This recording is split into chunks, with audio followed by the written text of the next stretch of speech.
오늘 성경 말씀은 구약 느헤미야 8장, 그리고 서신서 고린도전서 12장, 그리고 복음서는 누가복음 4장 14절에서 21절의 말씀입니다. 오늘도 다른 본문은 주보를 참고해 주시고 오늘 복음서만 읽겠습니다. 모두 자리에서 일어나시겠습니다. 누가복음 4장 14절부터 21절까지의 말씀입니다. 예수께서 성령의 능력을 입고 갈릴리로 돌아오셨다. 예수의 소문이 사방의 온 지역에 두루 퍼졌다. 그는 유대 사람의 여러 회당에서 가르치셨으며 모든 사람에게서 영광을 받으셨다. 예수께서는 자기가 자라나신 나사렛에 오셔서 늘 하시던 대로 안식일의 회당에 들어가셨다. 그는 성경을 읽으려고 일어서서 예언자 이사야의 두루마리를 건네받아서 그것을 펴시어 이런 말씀이 있는 데를 찾으셨다. 주님의 영이 내게 내리셨다. 주님께서 내게 기름을 부으셔서 가난한 사람에게 기쁜 소식을 전하게 하셨다. 주님께서 나를 보내셔서 포로된 사람들에게 해방을 선포하고 눈먼 사람들에게 눈뜸을 선포하고 억눌린 사람들을 풀어주고 주님의 은혜의 해를 선포하게 하셨다. 예수께서 두루마리를 말아서 시중들은 사람에게 되돌려 주시고 앉으셨다. 회당에 있는 모든 사람의 눈은 예수께로 쏠렸다. 예수께서 그들에게 말씀하셨다. 이 성경 말씀이 너희가 듣는 가운데 오늘 이루어졌다. 이는 하나님의 말씀입니다.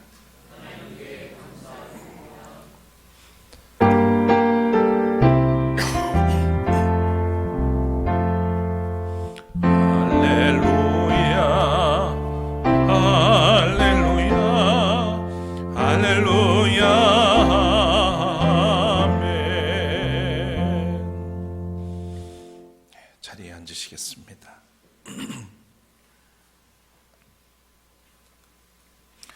제법 긴 설 명절 연휴가 시작됐습니다. 환율이 높아도 국제공항마다 북새통이라고 그럽니다. 다른 한편으로는 명절이 코앞이지만 한숨 짓는 이들이 적지 않습니다. 자영업자는 손님이 없어서 소비자들은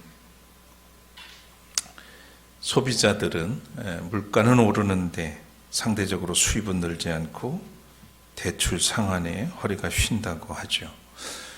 아주 안타까운 현실입니다. 지난 주간 미국 도널드 트럼프가 제47대 대통령으로 다시 취임하면서 세계가 들썩이고 있습니다. 세계의 질서도 예측 불허의 상황입니다. 우리나라의 정치 상황은 나날이 모호해져 가고 국민 정서는 점점 포악해져 가고 있습니다. 내란 우두머리들은 세상을 비웃듯 헌법 재판정에서조차 짜맞춘 궤변과 거짓말로 국민을 대놓고 우롱합니다. 국민의 한 사람으로서 비탄과 비통을 넘어 비루감마저 틉니다. 이럴 때일수록 하나님의 정의의 편에서 품격 있게 행동하는 그리스도인이 되어야 하겠습니다. 이번 명절에는 가족 간의 대화에도 주의를 기울여야 할 것 같습니다. 정치적 입장의 차이로 원치 않는 상황이 벌어질 수도 있을 것 같아요. 함부로 이야기하지 않도록 주의를 하셔야 됩니다. 사람을 봐가면서 대화하시는 게 좋겠습니다. 지혜롭게 대처하셔서 다툼을 피하도록 하십시오. 오늘도 이렇게 예배 자리에 함께 하시는 여러분에게 우리 주님의 위로와 평화가 깃들기를 소원합니다. 찬양하겠습니다.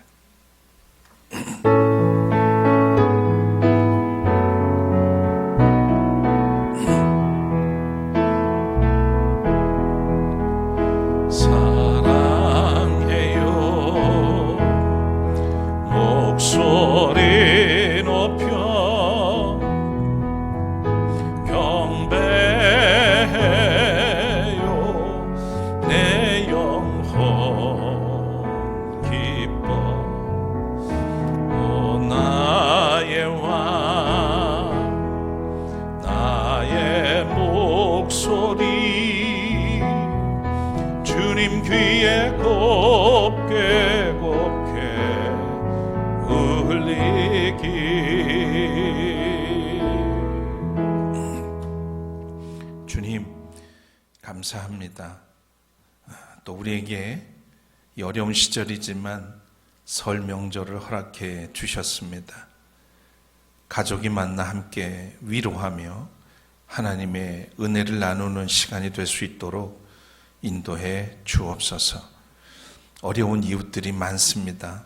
명절이 다가오지만 제대로 준비할 것이 없어서 한숨 짓는 이들, 또 영업이 되지 않아서 한숨 짓는 많은 이들 있습니다.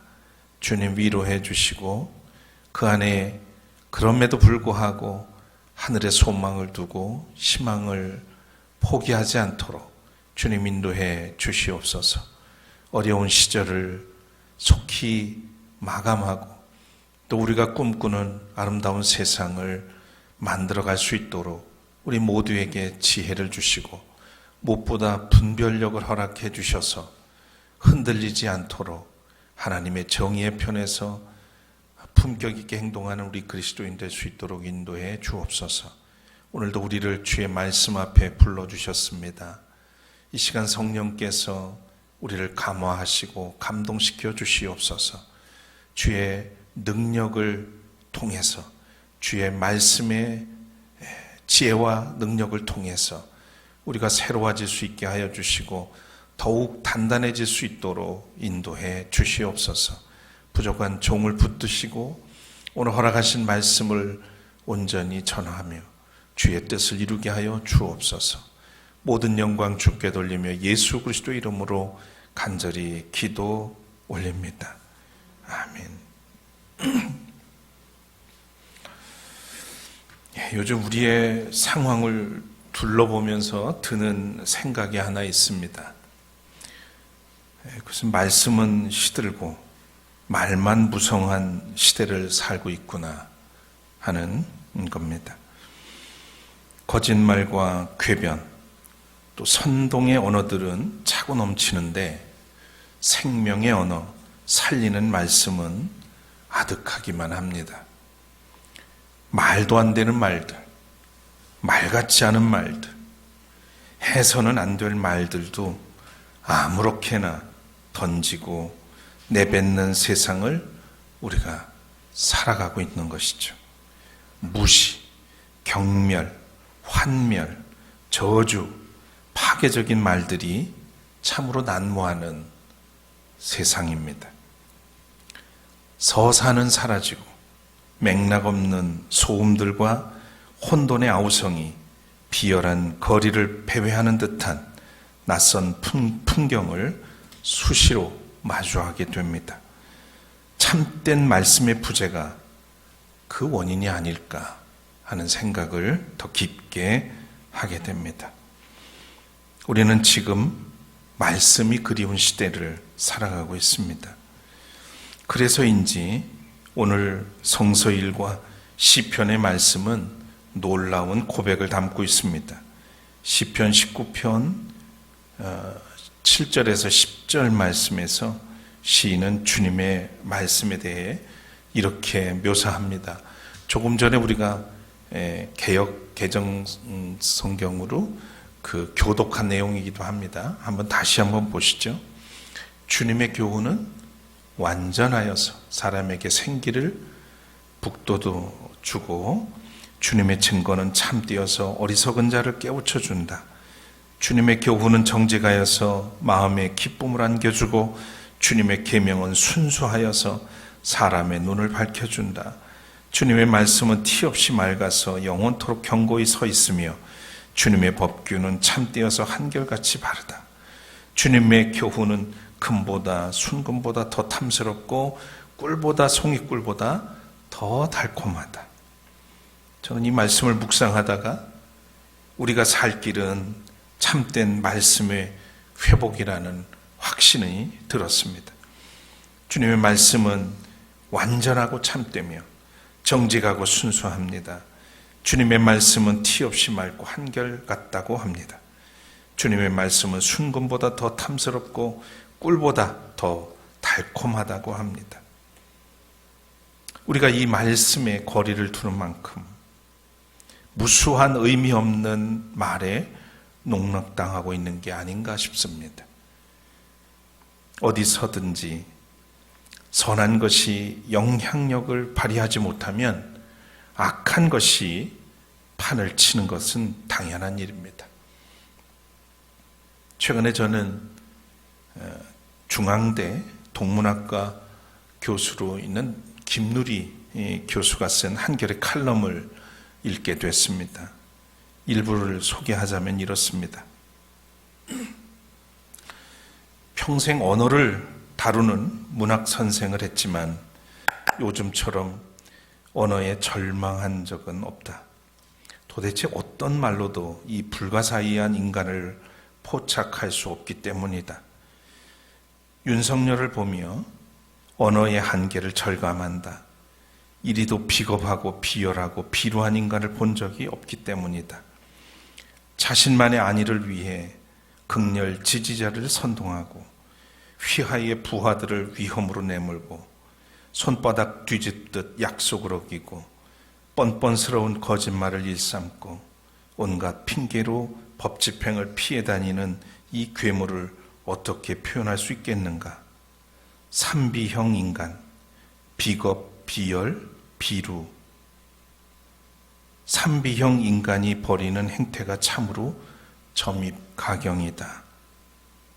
이어서 많은 내용이 있습니다만 최근에 일어난 법원 폭동 사태를 언급하면서 원인 제공자를 엄단해야 헌정 질서 파괴의 악순환을 끊을 수 있다고 했습니다. 그러면서 필자는 이런 사태의 근원으로 잘못된 우리 교육을 언급합니다. 근원으로 거슬러 가면 윤석열을 키운 것은 극단적 능력주의 경쟁 교육이다. 공부만 잘하면 모든 것이 용서되는 교실이 괴물 윤석열을 잉태한 모태다. 한국의 교육, 이 사활을 건 전쟁터에서 승자는 자신이 누리는 모든 부와 권력을 자신이 쟁취한 전리품이라고 여긴다. 그러기에 여기서 이리도 미성숙하고 오만한 엘리트들이 자라나오는 것이다. 이 김 교수님의 진단에 저는 일면 공감을 합니다. 그러나 저는 더 근원적인 원인을 지적하고 싶어집니다. 그것은 바로 하나님 말씀의 부재입니다.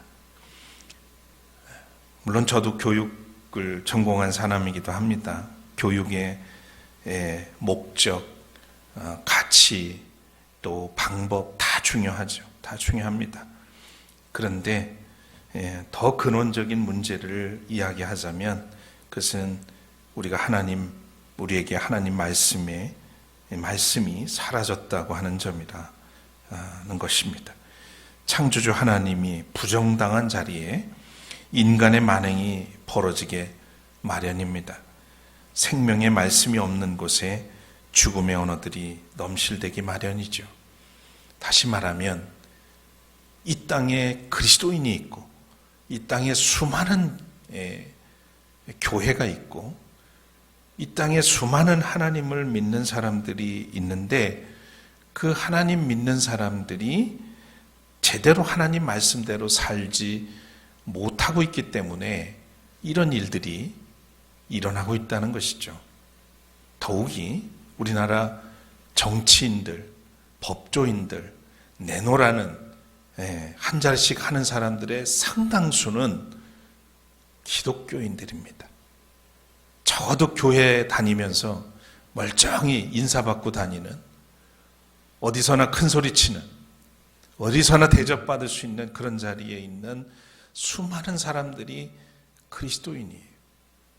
요즘 말 같지 않은 말을 정말 기탄 없이 해대는 그런 수많은 뉴스에서 보여지는 그들이 장로도 있고 광화문을 지배하고 있는 정광훈도 있고 전부 그들이 쏟아내는 말들은 하나님의 말씀이 아닌 정치적 선동이라고밖에 할 수 없죠.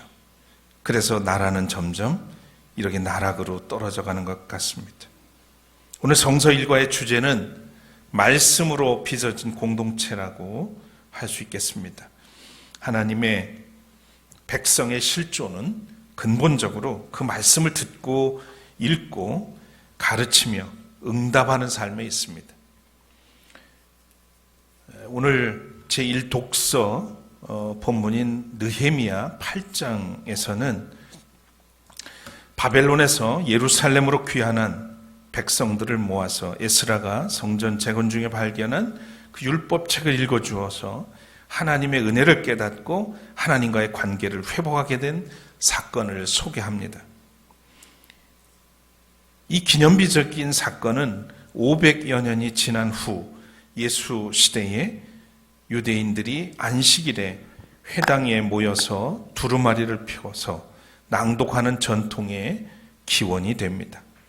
오늘 제3독서 누가복음서 본문이 이를 소개하고 있지요.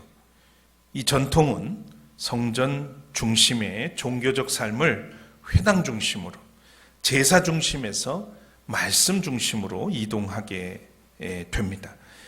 회중 앞에서 읽고 해석함으로써 말씀이 신앙 공동체의 중심이 된 거죠.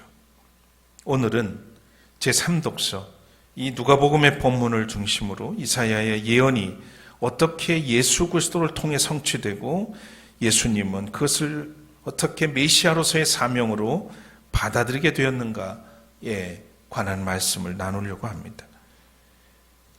예수님 당시에 사람들은 예수님을 랍비라고도 불렀어요. 이 랍비는 나의 선생님, 나의 주인님이라고 하는 그런 뜻입니다. 유대교의 현인을 가리키는 말이죠. 사람들은 예수님을 율법을 가르치는 선생점으로 생각했습니다. 당시에는 유랑 랍비도 있었다고 그래요. 예수님도 그런 분 중에, 그런 랍비 중에 한 사람으로 이해했던 것 같습니다. 랍비들은 회당에서 가르칠 수 있는 자격이 있었습니다. 예수님도 회당에서 자주 말씀을 전한 흔적을 복음서에서 우리가 볼 수 있죠. 나중에 유대교 고위층으로부터 요주인물로 찍힌 뒤에는 예수님은 회당조차 들어가지 못했습니다. 오늘 본문인 누가복음 4장 15절 16절에 보면 예수님이 회당에서 가르치셨다는 그런 말씀이 반복적으로 나옵니다. 특히 16절의 이야기는 고향 나사렛 회당에서 벌어진 그런 이야기죠. 예수님은 안식일을 맞아서 늘 하시던 대로 회당에 들어가셨다고 합니다. 요즘 우리가 주일날 이렇게 교회에 나오는 것처럼 예수님도 안식일이 되면 유대인의 한 사람으로서 정상적으로, 습관적으로 회당에 간 것이죠. 당시 유대인들의 그런 회당 예배 전통이 기독교 예배에도 부분적으로 이어진 것을 알 수 있습니다. 성경 읽기, 설교, 그리고 찬송이죠. 기독교 예배는 이런 회당 전통과 성찬식이 결합되었다고 볼 수 있겠습니다. 회당 예배는 다음과 같이 진행이 되었다고 합니다. 사람들은 회당에 들어가면 먼저 개인적인 기도를 드립니다. 우리도 그러죠? 예배당에 오면 먼저 고개 푹 숙이고 기도를 드리죠. 그 다음에는 쉐마, 들으라 이스라엘, 신명기 6장 4절에서 9절 말씀, 이것을 공동으로 고백합니다. 우리는 사도신경을 또는 주기도를 같이 공동으로 고백하는데 이 쉐마를 같이 공동으로 고백한다고 해요. 그리고 테필라와 쉐모네 에스레라고 하는 유대인의 기도문을 또 같이 기도문으로 기도를 드립니다. 이어서 성서일과에 따라서 성경을 읽습니다. 여기서 성경은 토라, 모세 오경을 가리킵니다. 훗날 선지서도 이 성서일과에 포함되게 되었죠. 성경은 여러 사람이 돌아가면서 읽습니다. 성경 읽기가 끝나면 다시 기도를 드리고 이때 이제 랍비 같은 사람이 나와서 강론을 합니다.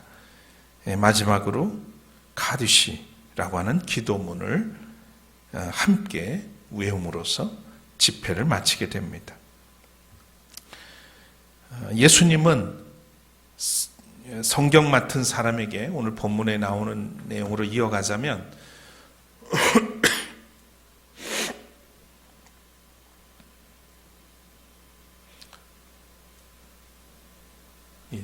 다른 게 들어갔네요. 자, 예수님은 성경 맡은 사람에게서 전달받은 이사야의 한 부분을 펼쳤습니다. 이사야 61장 1절과 2절의 말씀이죠. 두루마리였습니다. 여기서 성경은. 그 내용은 아까도 읽은 것처럼 주의 성령이 내게 임하셨으니 이는 가난한 자에게 복음을 전하게 하시려고 내게 기름을 부으시고 나를 보내사 포로된 자에게 자유를 눈먼 자에게 다시 보게 함을 전파하며 눌린 자를 자유롭게 하고 주의 은혜의 해를 전파하게 하려 하심이라. 그러니까 예수님은 두루마리로 된 이 이사야서를 읽은 다음에 덮으시고 다시 그 맡은 사람에게 건네줍니다. 그리고 회당에 앉은 사람들에게 이렇게 한 말씀합니다. 이 성경 말씀이 너희가 듣는 가운데서 오늘 이루어졌다. 이 성경 말씀이 너희가 듣는 가운데서 오늘 지금 여기서 이루어졌다라고 말씀하셨어요. 여기서 이루어졌다는 것은 성취되었다는 뜻입니다. 오늘 이루어졌다는 것은 현재 완료형이죠. 예수님은 자신을 통해서 하나님 나라가 임하였고 예언자 이사야에 의해서 선포된 말씀이 성취되었음을 선포하셨습니다. 그런데 나사렛 사람들의 입장에서 볼 때 과연 현실적으로 납득할 수 있었을까? 그렇지 않았습니다. 현실은 로마의 지배를 받고 있었고 여전히 압제 속에 살고 있는 현실에서 이사야의 메시아적 희망이 성취되었다는 말을 수용할 수 없었던 겁니다. 그 이스라엘 사람들이 500여 년 이상 약 700년 가까이 이 이사야 선지자가 예언자 이사야가 전했던 이 말씀을 메시아가 오면 이렇게 될 거라고 하는 그 기대를 한껏 가지고 있었던 그들인데 지금 예수님은 말로만 이루어졌다고 지금 하고 있잖아요. 겉으로 볼 때. 이 말씀이 지금 우리에게 이루어졌다 그러는데 현실은 아무것도 보이는 게 없고 달라진 게 없어요. 그러니 이것을 수용할 수가 없었습니다. 그래서 이들은 메시아를 사칭한 젊은 예수를 징벌하려고 마을 밖으로 끌고 나가서 낭떠러지로 밀어버리려는 그런 계획까지 했습니다. 다시 돌아가서 예수님께서 펼쳐 읽으신 이사야의 말씀을 다시 한번 살펴보겠습니다. 메시아로 인해서 이루어질 4가지 일이 제시되어 있죠. 가난한 사람에게 복음을, 포로로 잡힌 사람에게 자유를, 시각장애인에게 시력을, 눌린 사람에게 자유를. 이런 일들은 주의 은혜의 해에 일어날 것이라고 전하셨습니다. 은혜의 해는 신년을 가리킵니다. 이때는 모든 것이 회복됩니다. 빚을 갚을 길이 없어서 판 땅을 되돌려받는 해이고요. 종으로 팔렸던 사람들도 모두 돌아옵니다. 이것이 바로 이사야가 꿈꾸던 메시아적인 희망입니다. 그런 세상을 나사렛 사람들, 유대 사람들은 기다리고 있었던 것입니다. 자, 그런데 오늘 누가는 예수님을 통해서 자신보다 500년 전에 선포되었던 이사야의 예언을 새로운 차원에서 보고 있고 그것을 우리로 하여금 볼 수 있게 안내합니다. 이 새로운 차원이라는 것은 바로 하나님 나라입니다. 이 메시아를 통해서 이루어질 그 세상은 그냥 그들이 꿈꾸던 대로 짠 하고 이루어지는 게 아니고 예수 안에 있는 예수를 통해서 시작되는 이 하나님 나라를 통해서 성취되는 것임을 누가는 우리에게 전하고 있는 거죠. 예수님의 모든 삶과 운명은 하나님 나라와 직결됩니다. 마가복음은 예수님의 첫 말씀을 이렇게 전하죠. 때가 찼고 하나님 나라가 가까웠으니 회개하고 복음을 믿어라. 예수님은 온몸으로 이 하나님 나라를 선포하셨고 이루어 가셨습니다. 두루 다니시며 가르치시고 전파하시고 병약한 사람을 치유하셨습니다.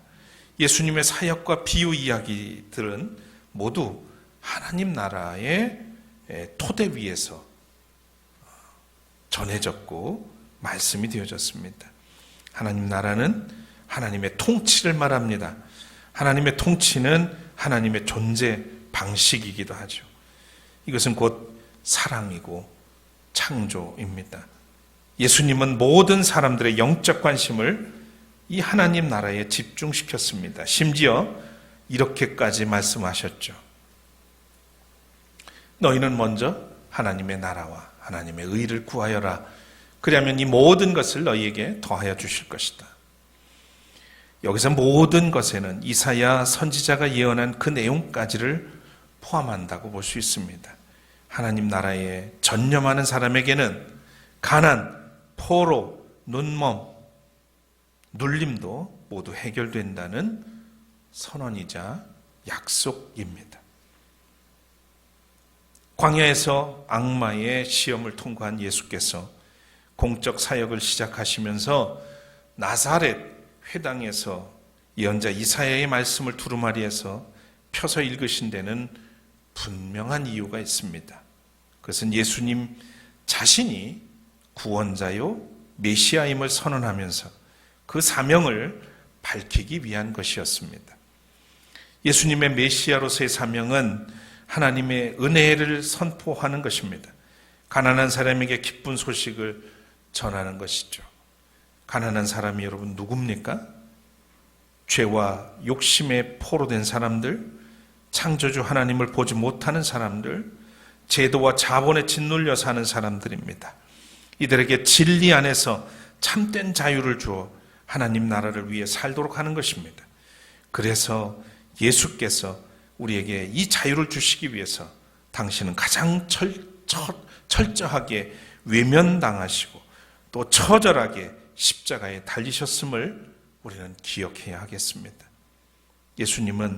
예수님께서 말씀하시고자 하는 메시아의 사명은 단순히 정치적이고 현실적인 영역에만 머무는 것이 아니었습니다. 우리가 심각하게 여겨야 할 가난은 물질적인 가난만이 아니라 아무리 많은 것을 채워도 삶의 허무함에서 벗어날 수 없는 영적인 빈곤함입니다. 그리고 우리는 불의한 압제뿐만 아니라 삶의 의미를 찾지 못하고 세상에서 강요하는 방식으로 살아가기만 하는 그런 잘못된 가치와 죄에 구속되어 버린 우리 자신의 모습을 목도해야 합니다. 또한 진리의 빛을 향해 눈을 뜨지 못하고 어둠 속에서 헤매는 우리 자신의 모습을 직시해야 하겠습니다. 오랜 포로 생활에서 돌아왔으나 정체성과 사명을 상실한 이스라엘 백성들에게 선포되는 말씀으로 회개와 회복의 역사가 일어난 것처럼 또 나사렛 한 회당에서 예수 그리스도의 입을 통해 읽혀진 예언자 이사야의 말씀이 성취된 것처럼 오늘 이 시대를 치유하고 회복하는 길은 하나님의 말씀이 다시 읽혀지고 들려지고 가르쳐지고 선포되는 이름을 기억하시기 바랍니다. 교회와 가정에서 무의미한 말이 아니라 하나님의 말씀이 중심에 서야 하겠습니다. 여러분의 가정에서도 세상의 소음이 아니라 하나님의 정확한 능력의 말씀이 읽혀지고 그 읽혀지는 말씀이 가족들의 귀에 들려지고 더 나가서 이웃에게까지 들려질 수 있도록 우리가 힘쓴다면 그 사명을 우리가 감당할 수 있다면 세상은 이렇게 처절하게 무너지지 않을 것이고 망가지지 않을 것입니다. 사랑하는 여러분, 우리는 그리스도인으로서 어떤 사명의 부름을 받았습니까? 하나님의 창조 세계를 회복하고 또 세상의 가난한 사람들에게 그리스도 안에 있는 자유를 선사하는 것, 그것이 오늘 우리가 부여받은 사명이라는 것을 기억하셨으면 합니다. 말씀은 시들고 무의미한 말이 무성한 시대에 우리가 말씀과 함께 또 말씀을 위해 말씀을 따라 사는 그런 참된 그리스도인 성도들이 되시기를 주의 이름으로 축복합니다. 거듭의 기도를 드리겠습니다.